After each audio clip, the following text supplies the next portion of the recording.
good news to share. Noah? Cheryl was helping me put together a Native American PowerPoint project for my students. So far, every student has scored above average. So 4 for every student so far. All right. Awesome. And during Indigenous Peoples Week as Yeah. well. Oh, yeah. Yes, I get to show it to I'm gonna have them show it to their parents during conferences tomorrow night, which is really exciting. Awesome. Awesome. I'm really pleased. That's a great idea. Anything else? How about anything from the east?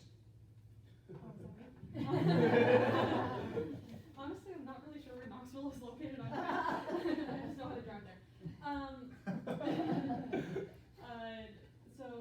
I have a business English class, and it's generally for students who are not college bound, and English is their only sort of academic requirement by their 4th year. And so I knew that I had some students who were not really engaging with the material and who didn't really find it that relevant to them. So starting last week, I did sort of a tournament style class. So I divided them into groups, and by participating and doing different activities, they could earn points for their team. And then we had a winning team at the end of the week who got to choose a prize. They voted to keep doing it this week. And even just today, I've gotten some students to participate and volunteer who have never really done it in the class before. So it's pretty exciting. Good job. That's a huge reward in teaching when things like that happen. Janelle? So for me, my good news for the week for me personally is that yesterday me and my corporate teacher decided to come up with like a behavior chart for like some specific students. And this morning I met with them individually to talk about their goals for how they like want to earn their stickers for their chart for each like time frame.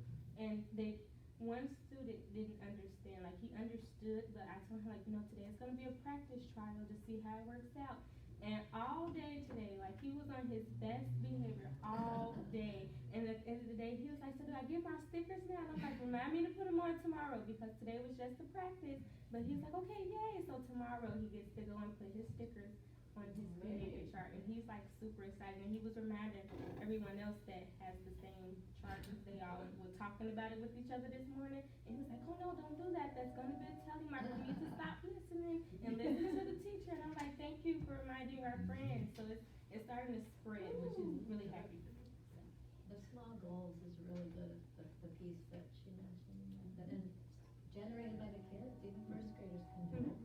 They have a lot. I was like, okay, that's enough. We don't Yeah, need any more. They too said, okay, many. but I got like 5 more. And I'm like, 3 is enough for right now.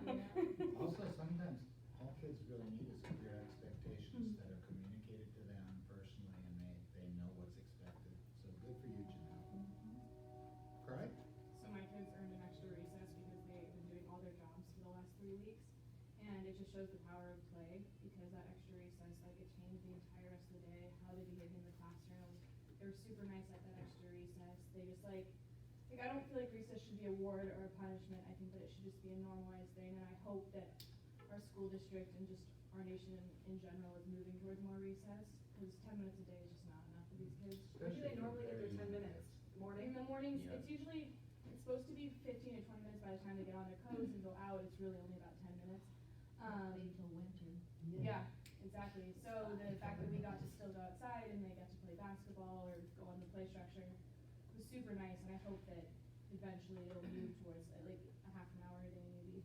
Because it really does affect their behavior. Like they're way better in the classroom. Great book about the power of physical activity on brain activity is called Spark.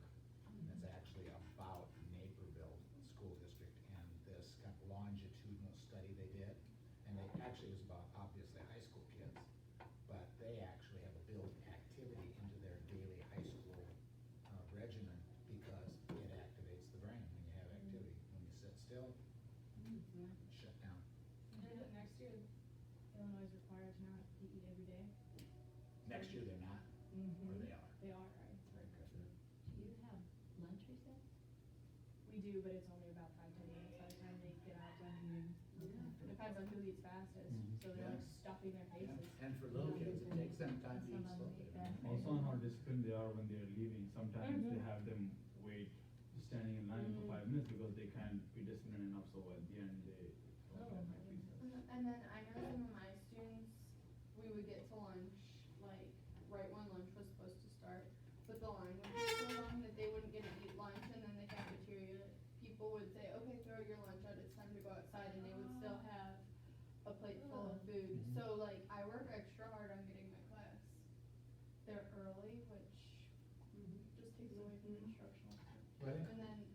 resource, or the recess then comes as well, so.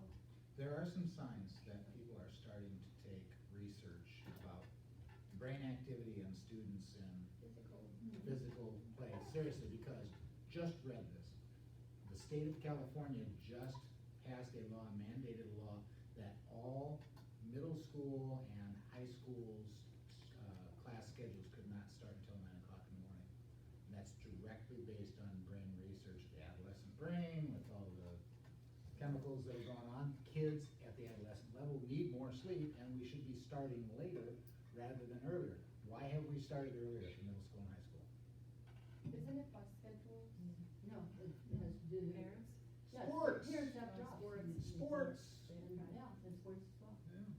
So, Give the kids at least more some people are starting to think about and pay attention to what we ought to be doing in education.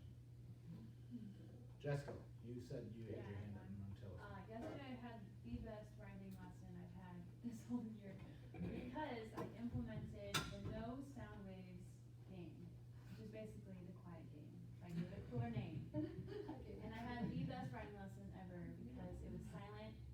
I could finally teach for once without a single interruption. It was amazing. What is Made it? my highlight. No sound wave It's the game. quiet game. You cannot talk.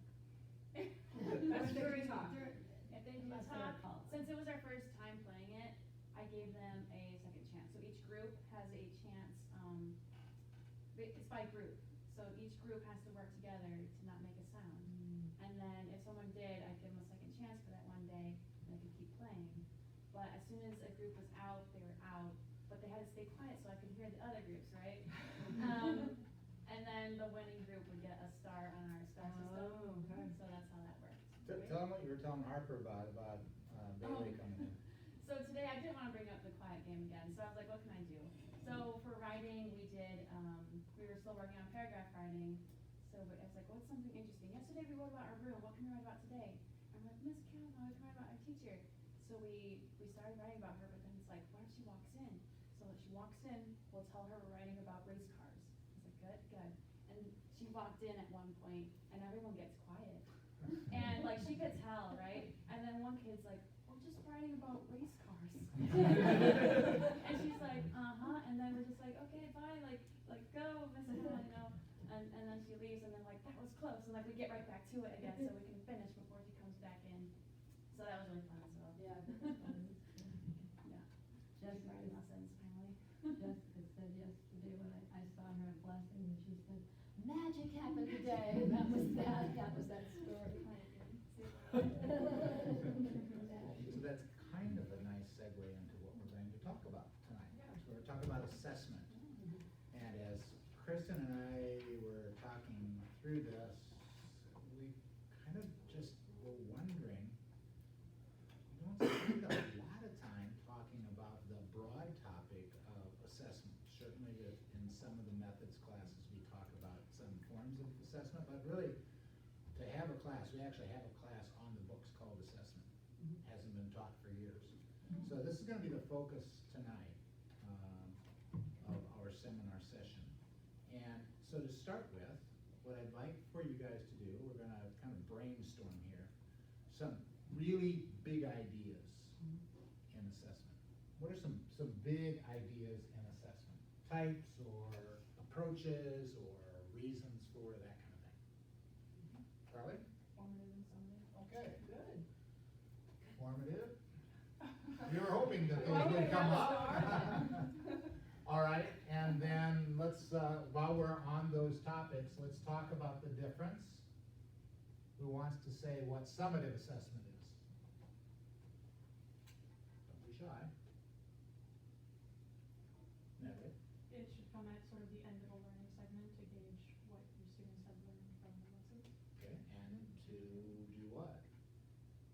Most of the time, summative. Grade, assign a grade, right? To make a mark of how the student progress is. So, I won't say opposite of that, but what is formative assessment then? It's like shorter assessments based off of like maybe one lesson. It's not always really graded. It could be like giving feedback to a student about essays. Say that nice and loud, that last part. Giving feedback to and use, think about the words, formative, form, what's it, Natalie? It's basically almost to like gauge where students are before you continue or start a lesson, so Okay. that you know, so that you're sort of informed on, where they are before. Right. So, and a lot of times, people talk about formative assessment as assessment that is used to inform instruction, right? So you as a teacher are using that formative assessment to know what your students' needs are, and how you are going to construct your own lessons to their particular needs, so formative. Okay, anybody want to say anything else about either of those? Yeah, I actually do. One of the things too is to think about, you don't have to test a great product, let us say. You may be only looking at, all right, I taught this much. Do they understand this before I go on to the next step? You may be only looking at a very small slice of what would become part of the summative. Yeah, So it's a slice. to add that, there are informal and formal formative assessments. So like walking around, engaging where students are at, thumbs up, thumbs, right, that's pretty informal. More formal might be a product that they've produced that you're giving feedback on, right? Okay, so might that be another topic we put up here, formal or informal? Right. Kind of a big idea. I'll put those together, formal and informal. Well, no, let's put them separate. Formal, informal.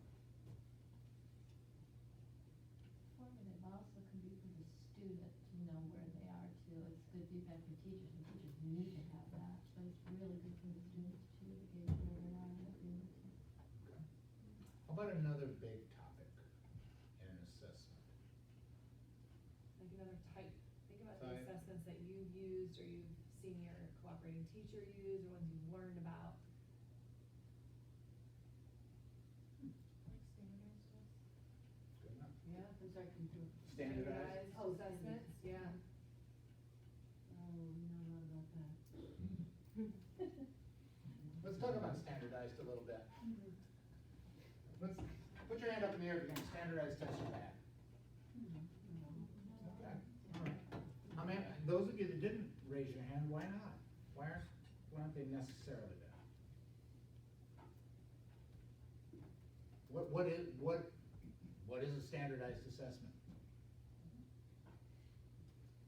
Well, they're all asked the same thing, and then we can see who knows it and who doesn't. Okay, okay. Often based on criterion, right? And the same over and over and over. So in terms of assessment, is that validity or reliability? If it's asked the same thing of all students, is that validity or reliability?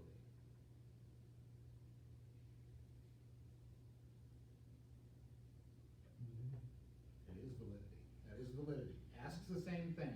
We hope to get the same answers. Reliable, in terms of assessment, means does it measure what I'm supposed to be measuring? Okay? All right.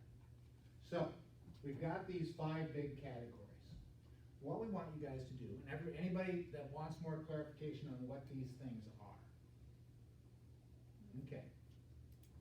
What we would like for you to do is we would like for you to think about types of assessments that you yourself have used in your classroom, or that you have seen cooperating teacher use in the classroom. Could even be in the practical, okay?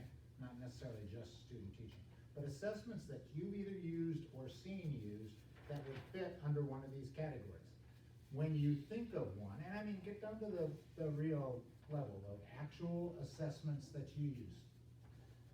Put it on a sticky note and stick it under a category where you think it applies, okay? And so we'll do that for about 10 minutes. I want you to do some thinking, do some talking, share with one another, talk, well, I remember that one assessment that I did, and you guys talk, what do you think? So do some talking and then put it around the room. We'll move these around so they're not all up in the front. Thank you, your school. And we're also talking about Lloyd's assessment. Yeah. Try to.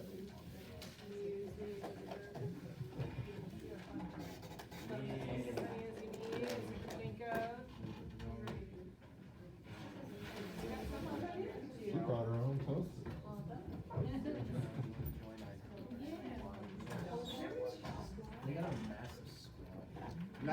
nothing to the colors, so any color goes anywhere.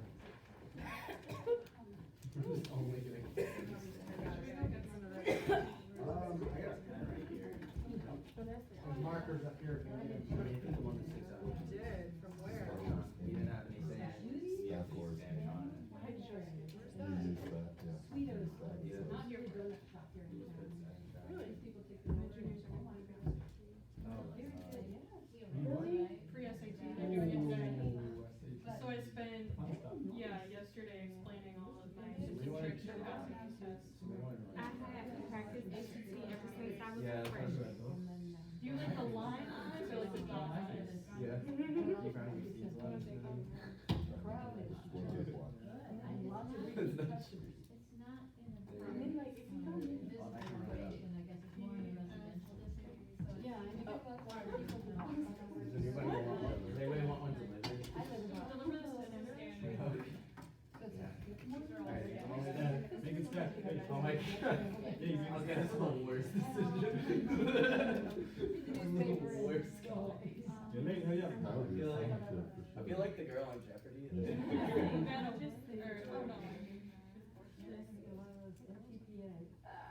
Who put that TPA?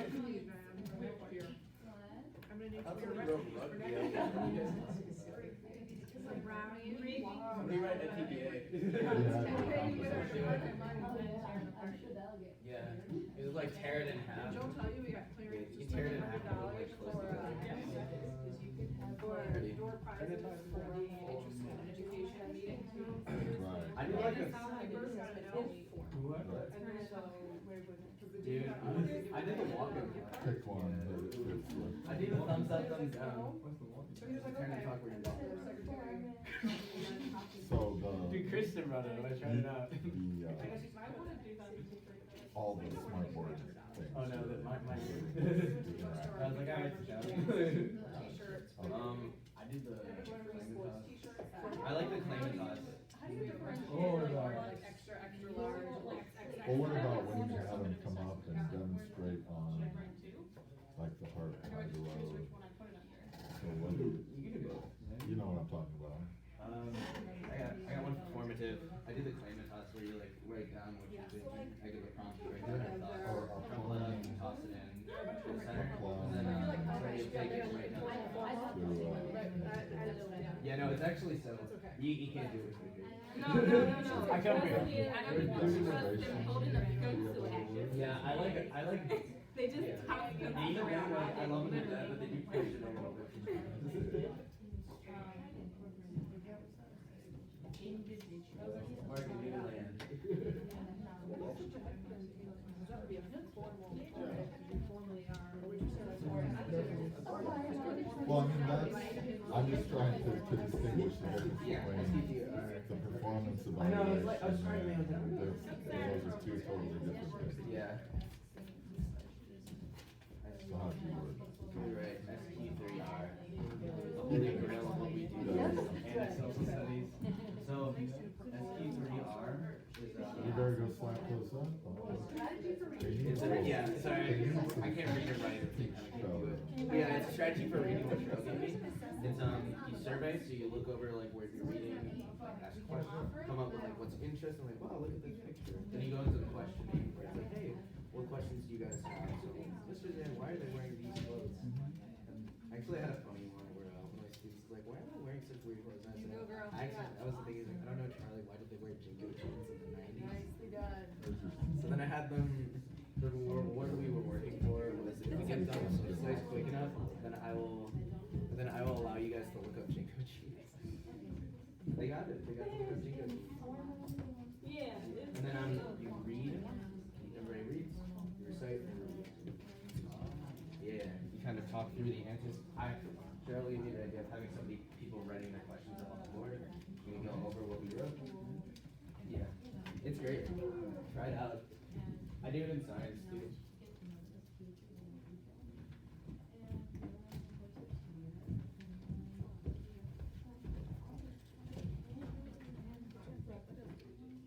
No, make sure the thing. I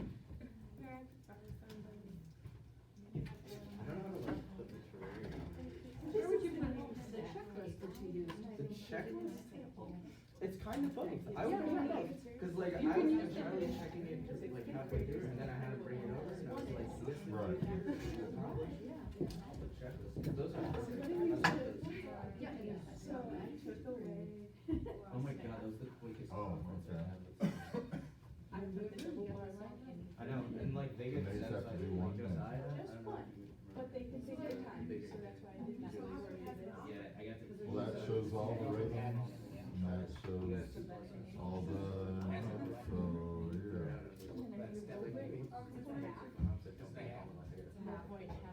Oh, good, yeah, that's great.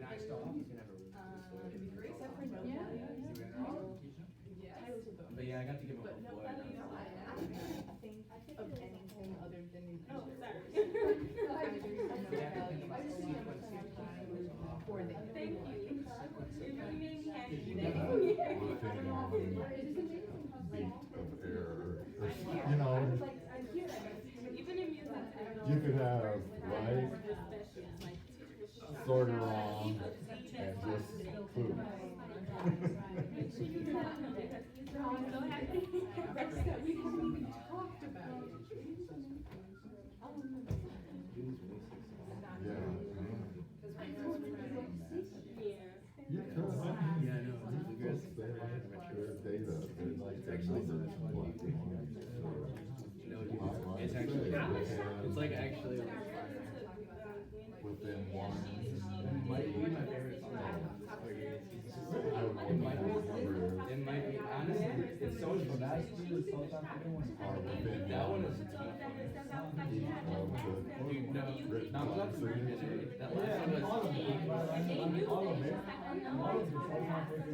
It's like they put 7 in for, and they only give you 6 beats or 8 beats. They get that middle rate. Does that seem right?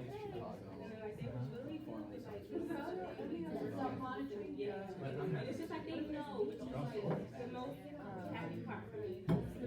Like, I'm not required Sometimes they that don't. they can, that they have to write their notes, but I'm going to say, if they help you, create the tabs underneath the notes. Could that be a bonus comment too? For your really, or your overachiever?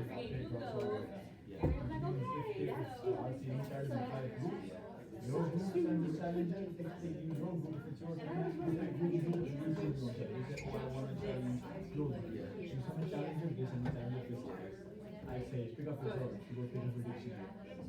Suspense is high, tension is high, draw swords on. Contractor. If you remember, you said That might. it's a word that we learned about that Show they that, hey, recruit materials. whoever finds the word first in the dictionary. Is there anything else? I read it twice, the second time I read it, people had the meaning on You it. probably got some I said words ideas like, and stuff where you're gonna address special ed. that's all 15. Is there anything you're not addressing? Because this could be it, you could create. Alright, so PowerPoint. I got PowerPoint. She gave me Halloween because they're trying to earn their Halloween party back on the 31st. And so they have she's running Halloween thing. I was gonna go back. Yeah, I see the stars. It's just enough stars to last. Take one. And days. Yes, draw a coordinate, draw a coordinate.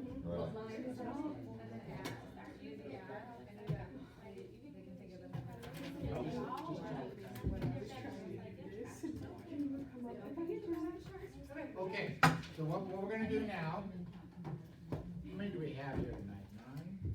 Yes, no, 8. 8, exactly.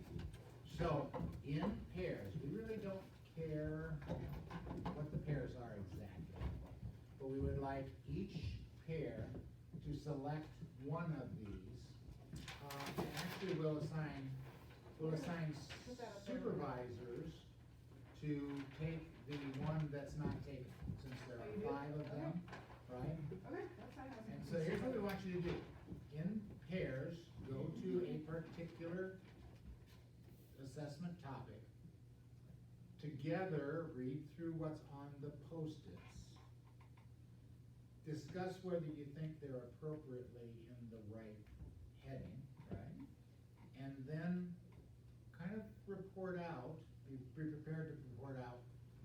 see about consistencies of the types of assessments that are listed there.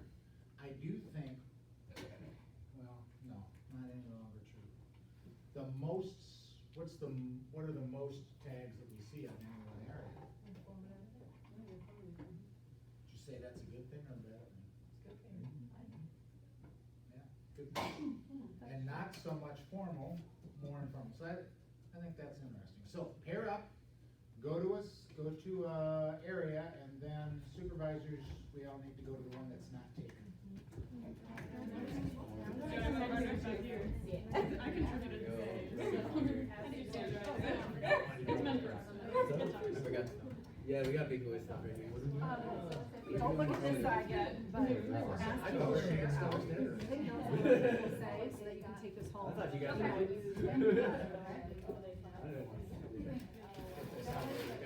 Yeah. Don't look at this side. So Okay. that when people share I was gonna put it right on use top. this sheet as like a note sheet. So Got it. write down like the ideas that you want to take away. Right. Sounds perfect. Thank you so much. All right. I remember my time. I'm still gonna share. Okay, I'm gonna hop in this chair because, as my dad said, why stand when you can sit? Alright, so we got exit tickets, we got observation journals, we got turn and talk, we got cleaning house, paperwork, interactions, notes for research, checklist, popcorn, like popcorn, discussion, grades, writing graphic studies, science diagrams, VR, exit ticket, interactive smartboard game, individually applying knowledge to user Jeopardy. Interactive smartboard game. I rolled that, so I did actually add just a mini quiz. Was it exciting? You do both. We just gave them the information. You did a certain amount to donate, right? Maybe a quick one. Yeah, the limit is a certain amount. Wow. So, I was gonna do this. Yeah, my kids. Because we did it when I was in middle school, and like we loved it. It's like. Yeah. These are a lot more interactive. What is this?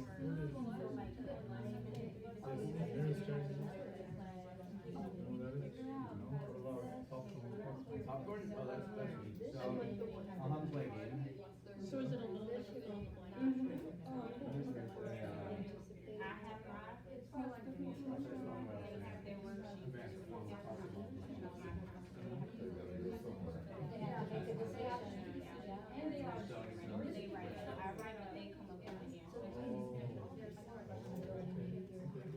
They like it, the problem is sometimes. I think about worksheets, like obviously it's one, but I also feel like worksheet has like so many different ways that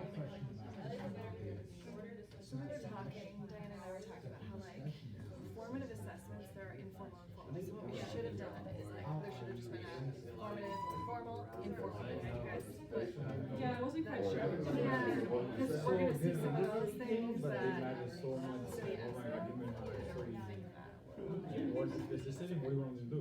I don't know. I give it to them and they'll write it down. Because I know who's like first grade math, worksheets for the second. Oh, they don't have folders? Yeah, they have folders. Mine is folders.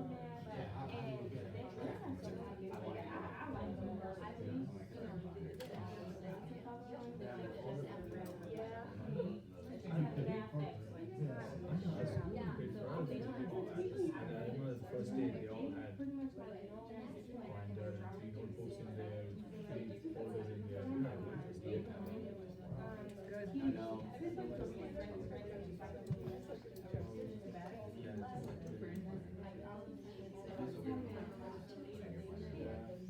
We have a subject folder, English, math, science, You good? I'll hold it. what do I do?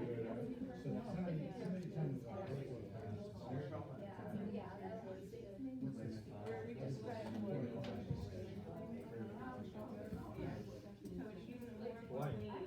Yeah, that's all I said.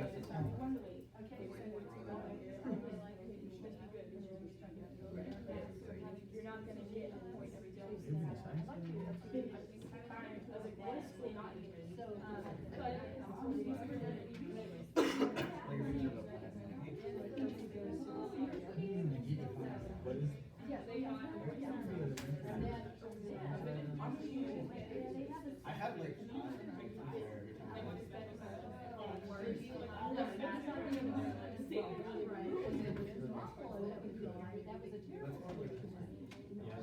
take another minute to finish up. Okay, we gotta talk about what these are.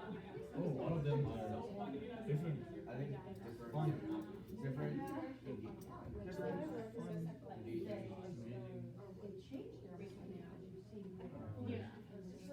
Even that everyone assumes it's formal. Which I don't think is necessarily. They're what's the word? Unorthodox. They're different. You won't see them in most classrooms. In most typical basic classroom settings. Like, what you think from this can tell a lot about you as a person. Which, like, in all that, like,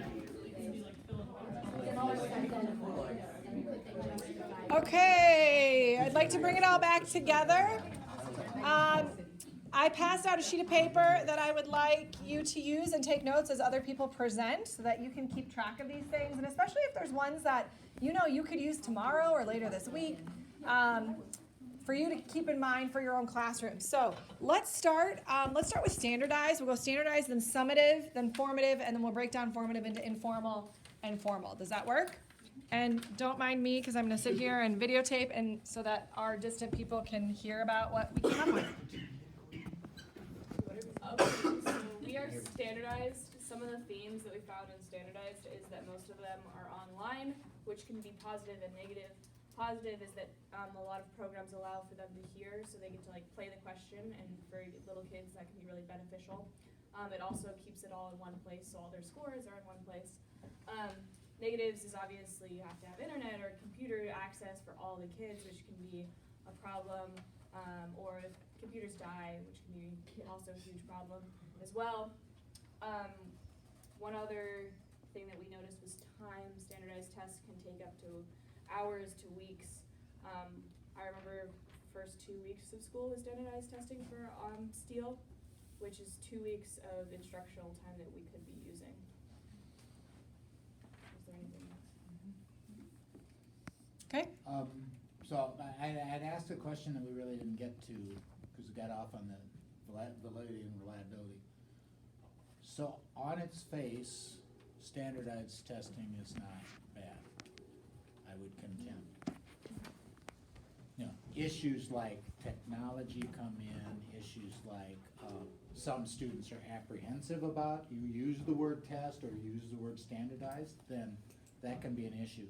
The problem with standardized testing, in my view, and then we'll go to other people what they think, but is what do you use it for? What's the purpose? And what are the stakes? And I think that's where we've gotten upside down on it. Anybody else have thoughts about standardized or wanna add? That's exactly what I was gonna say, but then I guess we live together, so. No, I think we're totally upside down on the amount of standardized tests that we give now with no purpose. With no purpose at all, other than to say we do it to satisfy some bureaucrat somewhere. Noah? Yeah, I mean, I noticed like immediately, like when we had the standardized test in my class, we had at least 5 students where they completed the test too fast and had to redo it. It's not engaging, it's not really a good measure because it's all multiple choice as well, so they're not producing something. We aren't really getting to see their thinking process as well. Which So is so what's the term for what Noah just described? Because there's actually an assessment term that's directly related to what you just said. Authentic. So standardized tests often are not authentic. They don't replicate what students do when they're learning. It's fill in the bubble, Scantron, what have you. Computerized based, which gets in the way of real learning. So there are issues with standardized testing, but it's not the standardization that makes them bad necessarily. I think the one last thing is the interfaces are kind of, honestly, like I looked at the 3rd grade test, the math test that they had, half of them scored really poorly, but I looked at the interface and I remember we went over it in our math methods class and I was looking at it and I was like, a 3rd grader's gonna have so much trouble like figuring this out. So half of it is computer literacy as well. Technological. Yeah, interface. yeah. And they don't have, my students don't have keyboarding class. They don't have keyboarding lessons. And also, if we're talking about students in impoverished, under-resourced schools, the likelihood that they have access at home to those kinds of technology tools puts them at a disadvantage. And I think what you end up measuring is their computer skills sometimes instead of their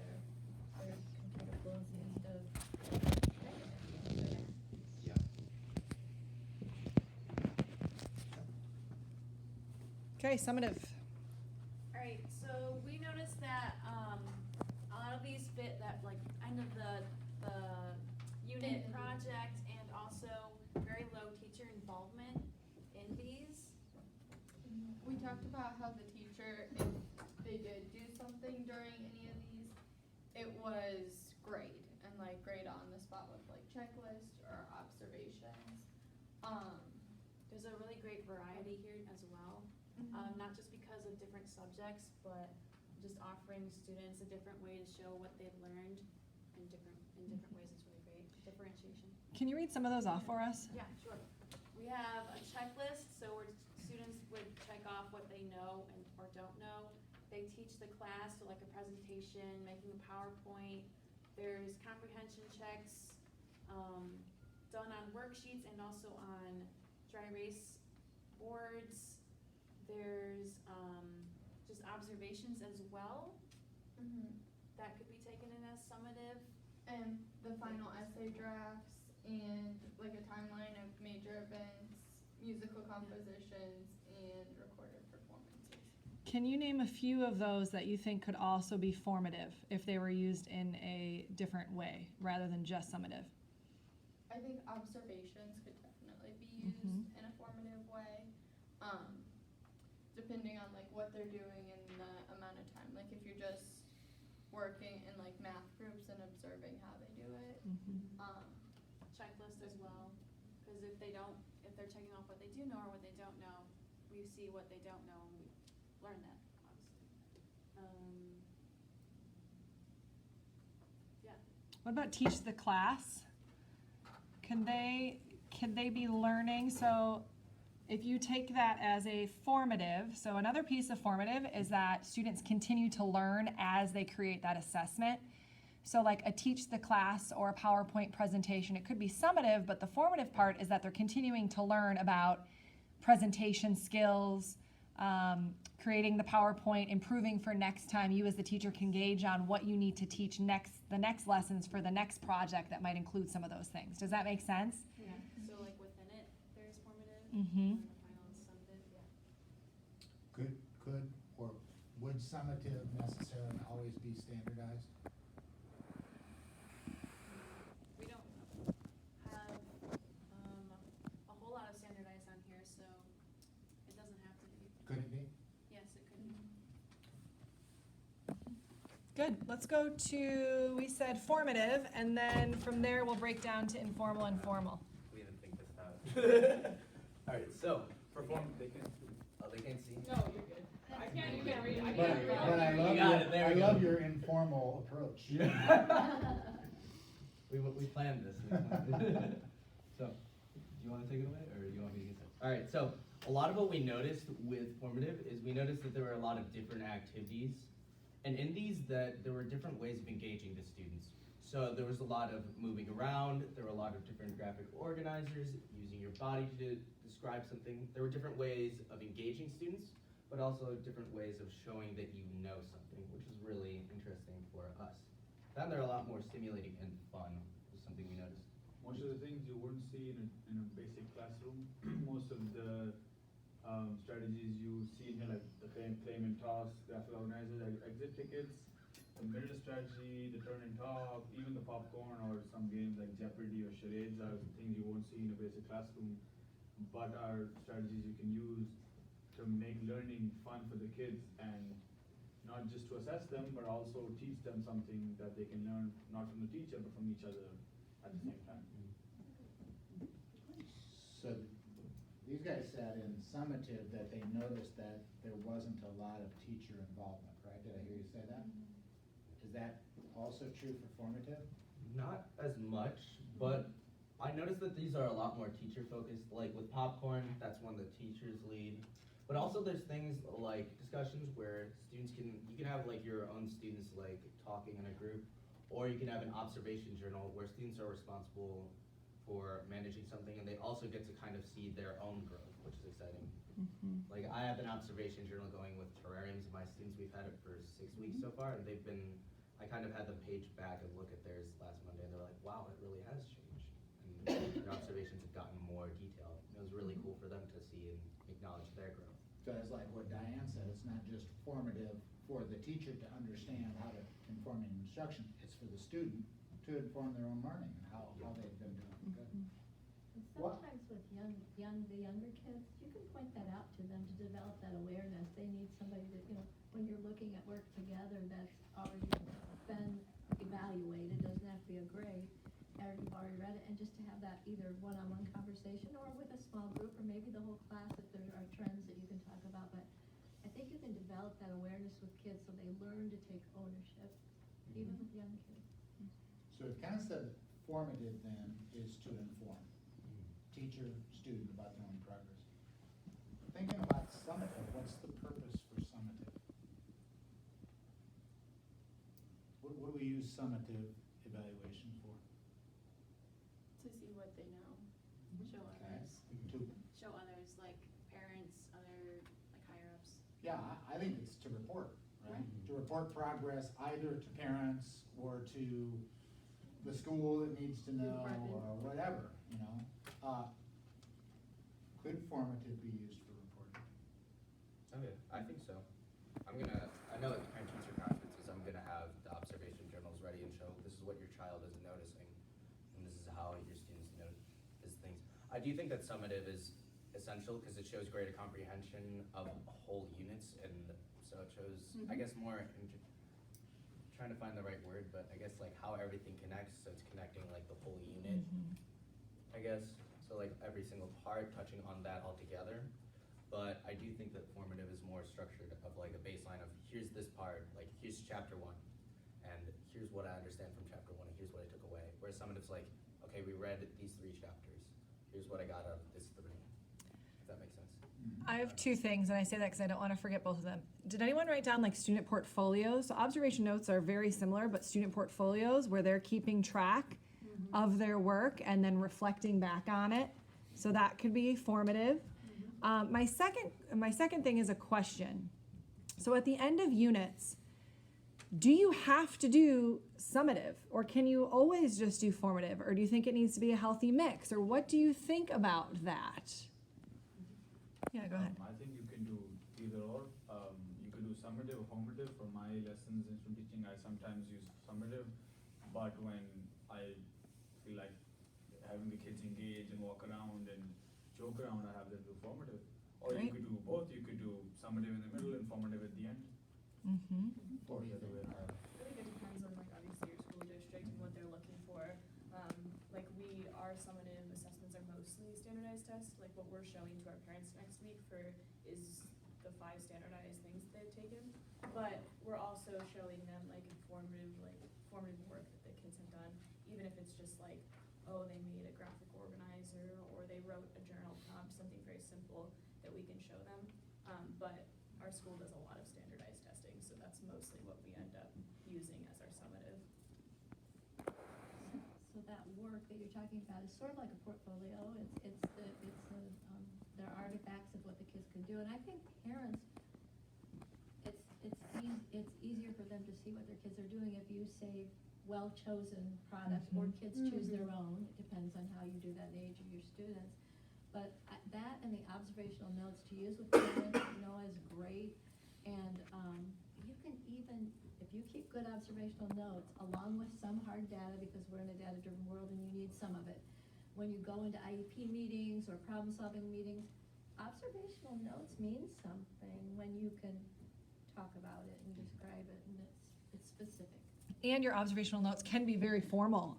And if they're used, and they can actually be used for future instruction, but also future interventions. And we've also talked about like keeping observation notes, especially if you're having some challenges in your classroom, because those notes can back you up for any future conversations that you have with teams of teachers, right? Or with parents or administrators. Now you've been real patient. Sorry, go ahead. I was just gonna kind of like talk about her question of like summative and formative and how we can do a mixture.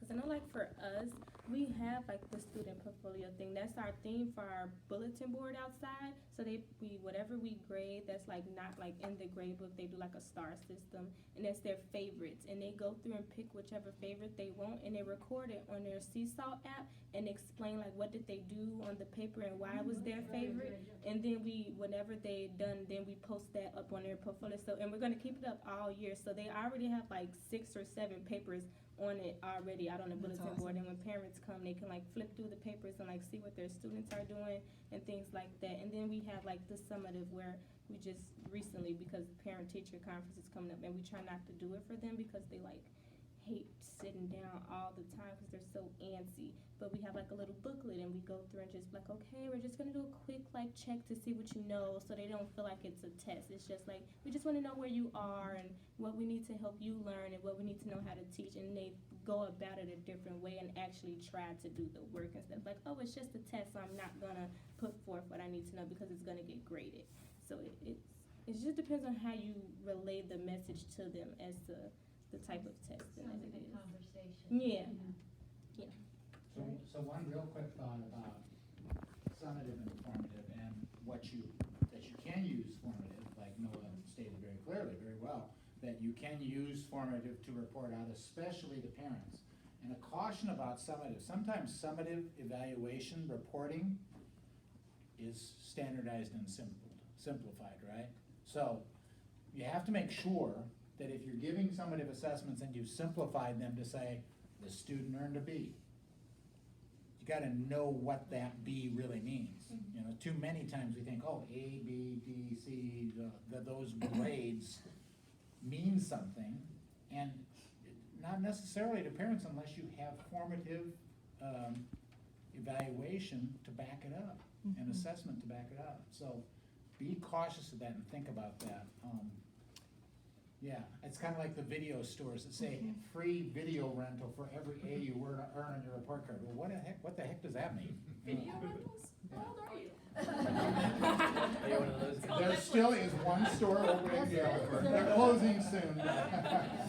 Another point I want to make really quickly, and this came up last year in my teaching, is how do we use assessments ethically for our students of different backgrounds and cultures and ability levels, right? So the example that came up was that I was in an IEP meeting, and this is not going to be at me, so I'm just going to leave it there.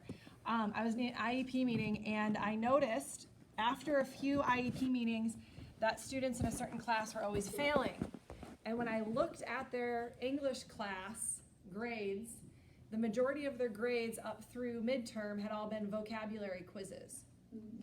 To me, that was completely unethical. Those students were failing a class, and essentially that class then is only assessing their vocab, not their comprehension, but their ability to take a multiple choice test on vocab words. Does that make sense? So you have to think about, what are you assessing? What are your assessments communicating? And how are you intermixing the assessments to get a nice whole view of the child, right? And then also to think of like reliability and validity. Some of these summative assessments, students can miss 1 or 2 questions, and it brings their score really down because there might only be 5 questions, right? And so they might have just read 1 word wrong and gotten the entire question wrong, and so then it puts them at a reading level of a 2nd grader when they're really at a reading level of a 4th grader. Does that make sense? So really to look carefully at test questions, to look at your summative and your formative, but also look at your grade book. What are you assessing? And if someone from the outside looked at your grade book, what does that communicate to others and to your student? Does that make sense? You need to know your summative first and work backwards to know how to get there. So all the work you do to get to your summative needs to go together to make that piece. Yeah, those are really good points. Great, let's get to informal and formal. Want to do formal first? Sure, I'm just gonna start. So we only had a few things, but from the most of the things that we had here, they were all like worksheets and like different forms of worksheets. So it's like fact worksheets, or like how my 1st graders, they have a worksheet, but it's more like using like hands-on things to help them like rack and Rex or cubes or things like that to help them learn how to go through and like show, and because we're working on like our cubes method, and it's like circle the numbers and underline the question, box your math words, evaluate or draw, then solve. So actually going through the steps instead of like just picking the numbers, writing it out, and then answering it. So they have to be able to explain to us like, how did you get that? So we don't know like, oh, maybe they just looked on somebody else's paper. So that's how we've been like using it in our class, and like shared writing is another thing that we use for formal assessments in first grade, and then she has her little parts. Yeah, so I included study guides. So I didn't really know whether to include it as like a formative or summative assessment, because it's kind of something that my students do as we're reading to sort of make sure that they're on track. But it's formal in the sense that you can see if it's completed and if it's completed accurately. And then I put a specific kind of quiz we did today called an index card quiz. So I had them read a section of a book, and then just to make sure that they sort of got the biggest parts of the reading, I gave them like a really mini quiz where they could just write their answers really quick on an index card. But sort of overall what we were talking about was that like worksheets was the most common thing. It came up 3 different times, but they can obviously look very different depending on what you're using them for in class. And we also talked about the fact that a lot of things are missing on here because they're formal things can also be standardized things and can also be like formative or summative things. So it's one of those categories that kind of might be in other places in the room. And we kind of talked about like, because we noticed that most of these things were all writing. And so like sometimes formal doesn't have to be like a written type of test, because even though that's all we have here, like we didn't think about it till we were looking at it, that like not all the time will formal be like a handwritten thing. So that was also something we thought about. Here's a question that as I heard you gals talking, I thought about this. Is, for formal assessment, is that more likely to be guided practice or independent practice within your lesson? Probably independent. Yeah. Yeah, I mean, at least that's what I was thinking. I don't know. It seems to me like it would be pretty difficult to say, well, the teacher's helping with this particular project and that's a formal assessment. Although there may be some examples of that, I don't know. I think I did it where I did like a pre-test example the day before. So I did the exact same test that they were supposed to do the next day, but was different numbers, it was math. So it looked exactly the same. It was gonna be formatted exactly the same as just all different numbers. So that would be like modeling what their formal assessment would end up looking like, but it wasn't like I was doing it for them. Yeah, you didn't use it that way. You So- got them used to the format too. Right. Yeah. I did the same today with our cubes, is to understand how to read and work through math word problems. And I knew that they weren't gonna like remember every step of cubes, because like they're first graders and it's like 5 or 6 steps, and they barely could remember like the first one. So I made an anchor chart, and during the test, like I remember, look at the anchor chart. Step 1, circle your numbers. So everyone right now, circle your number before you go and answer, because like people were just like circling answers because they knew it right away. But that's not what we were assessing. We were assessing if they knew how to work through reading a word problem. So I would have to remember, like, make sure you go back and circle your numbers, or make sure you underline your question. But it wasn't me like telling them like what number should you circle. Because some people like they circled the number of the question, like number 1 or number 2, instead of the numbers in the word problem. So it's like I was able to tell them what to do, but I wasn't showing them, and so we can still assess of like were they actually doing key. Thinking about performance assessments, so I think did you guys have presentation over here? Yeah. So that would be like a performance assessment. Teaching the class might be by yourself, independent, but if it's a group presentation that came out of research or something, that might be a group. And then sometimes it takes a long time, but I think performance assessments are valuable if you've got the time to do that, but to meet with students and watch them do something. And I guess you're kind of talking about that too, Janelle. So that might be a performance, not just saying it though, but actually showing it. I'm having trouble thinking. Science, we used to do that sometimes in science, or measuring something in math. I can't think of anything, but performance assessments, if they're individual, they're going to be more formal, probably. You're gonna get an article about, we're gonna give you a few articles, but there's one specifically on performance assessment and how important it is when you have performance assessments to tie them to your learning goals, but also to really figure out what are you assessing with those performance assessments. So to have a scoring rubric or a checklist so that it guides students so they know what they need to be doing, but that also guides your assessment of them. Because it's gonna look different for every performance assessment that they do. And that's why I think for a presentation, if it's a group, that rubric will be really important. Rubrics came to my mind with that too. Okay, how about a report out from our informal group? I'm sorry, informal assessment group. We just, all of these are like basically discussions with small groups or whole class and answering questions, so this whole group here. This is Four Corners discussion, we'll get back to that in a second. This is writing on what we learned, so maybe like an exit ticket or just like a quick write.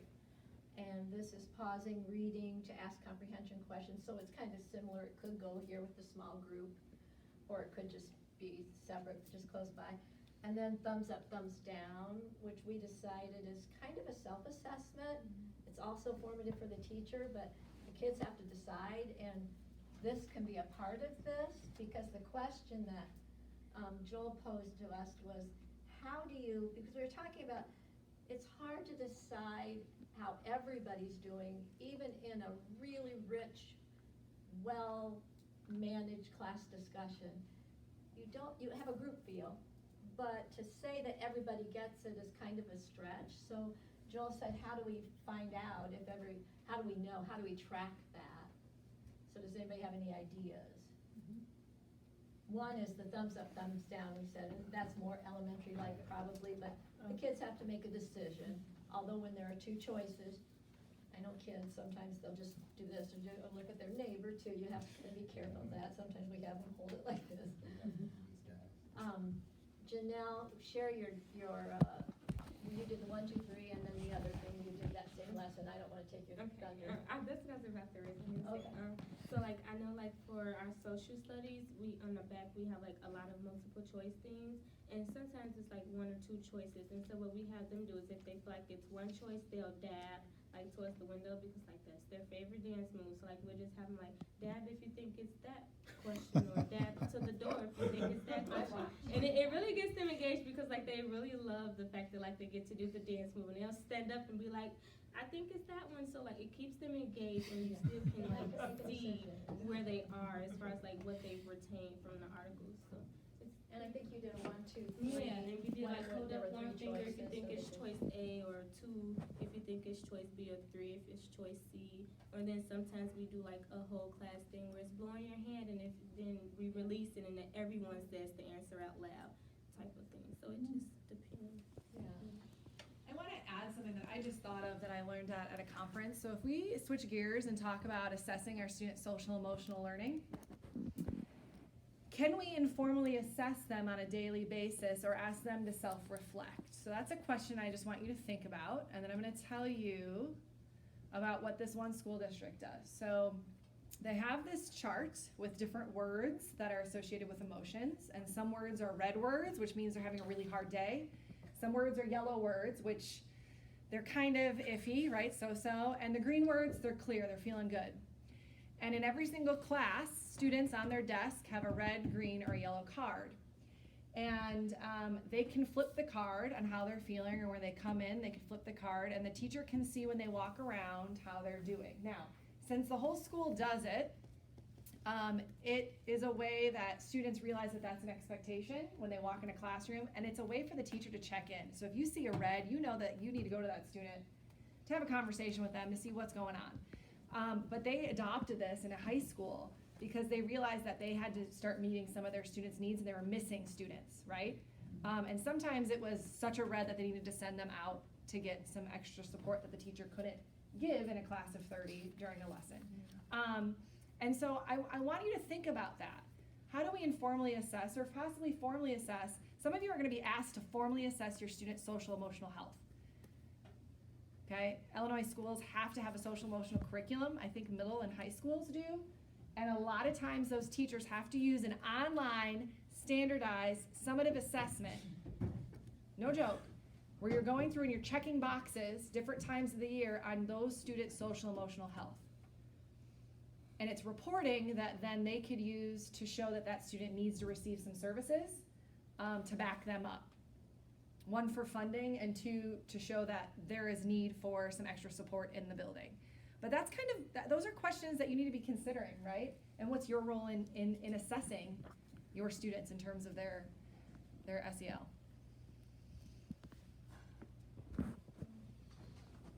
Okay. Really good discussion, really rich discussion. Thank you, guys. So I think, Kristen, are you going to talk now about some of the resources that we have for them? So quickly, because we want to give you some time, we have 4 resources. Diane, do you want to quickly talk about yours? I'll pass the mic to talk about it real quick. Okay, this is just 53 ways to check for understanding. I think I gave this to you earlier, but this is actually a third copy that we have in my group, but, just little ideas for checking for understanding. And there's a lot of them. The back of the sheet, the front of the sheet I gave you to take notes on is actually a list of pre-generated formative assessments that are informal and formal. It talks about what informal and formal are, and then this is not an all-inclusive list. It's just ideas, okay, that you can use in your classroom. And then we have 3 articles.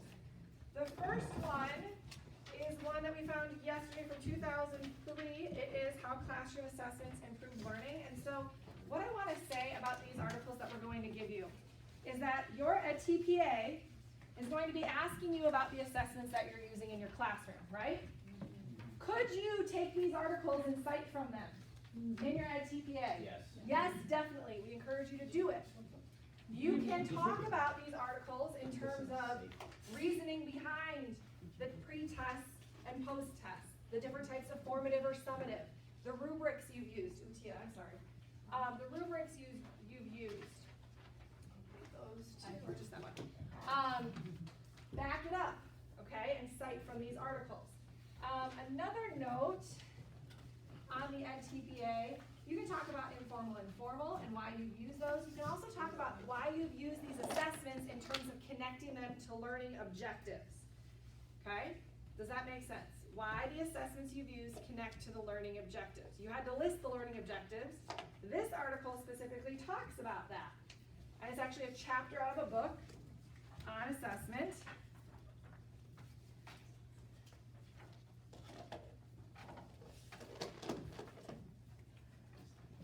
Okay? It's a long day. And then the other one is specifically performance assessments and designing scoring rubrics. So these are not things you have to read. These are things that if you have free time over the weekend, or you want to keep them for a rainy day next semester, okay? Just smiling. I didn't say anything. Right? Or if you skim and say you find a great quote that you think your buddies in this class could use for EdTPA, or a great section, tell them about it. Be like, I found this great section in this chapter. Maybe read this for your EdTPA. Help each other out. Okay, but we're giving you these resources because it is super important to be thinking about these things and having some expert knowledge to back you up, right? The other thing that we found, and hopefully we've got, yes. Well, we have time to meet with our supervisors. The other thing that Kristen and I found, kind of similar to what we shared with you about instructional toolkit last week, or toolbox. This is an authentic assessment toolbox, which actually was put together by a professor from North Central College. And we're not going to spend any time going over this, but this is a lot of different questions and answers that are explained. And you click on these links and you get all sorts of information about assessment right here. And in fact, it's not just authentic assessment. You can go to standards and portfolios and rubrics and all sorts of things. So this is really a good tool. We'll send you this link as well. Yeah, there's this link and then there's another link that's like a blog post that lists like 20 effective assessment strategies that can be used for all age levels. So we will send you those 2 links. Okay. As a informal assessment to end today, since next week is going to be talking about task 3, which specifically is assessment. If you have any questions on this sticky note, we're going to put them in a parking lot. So this is a parking lot. Here's your car. You're going to stick the sticky note here of things that you're still wondering about, questioning, so that we can take those and gauge where we can start some of that discussion next week. Does that sound good? Go ahead. Oh no, I was just gonna say, can I talk to everybody like that? Everyone, student teachers, like for like 2 seconds after I had an idea. No. Oh. Okay. So I've got one final thought, and it kind of relates to this camera back here. I want everybody to be thinking about our friends, Denaria and Alex, whose school district will be going on strike tomorrow morning. We got an email from Denaria today that the vote was taken and Chicago is going out on strike. So if you have 5 minutes to reach out to either one of them and just tell them we're thinking about them. We've actually been through that with student teachers before when Galesburg went on strike. It's really a tough time for student teachers because, you know, we came up with that policy which basically says you can't do anything except sit and wait. And you, I don't know if you guys know, but they're not, they can't cross, even if the schools were open, they cannot work, so When they we, can't go anywhere. so you guys know Alex, right? This is a funny story. So we're up in Chicago and Denaria actually brought up, she goes, what if Chicago goes on strike? And Alex goes, yeah, should we just go ahead and go in and teach anyway? I said, Alex, no, they have a word for people that do that and you do not want to be called that. So don't do that, you stay out of it and, yeah.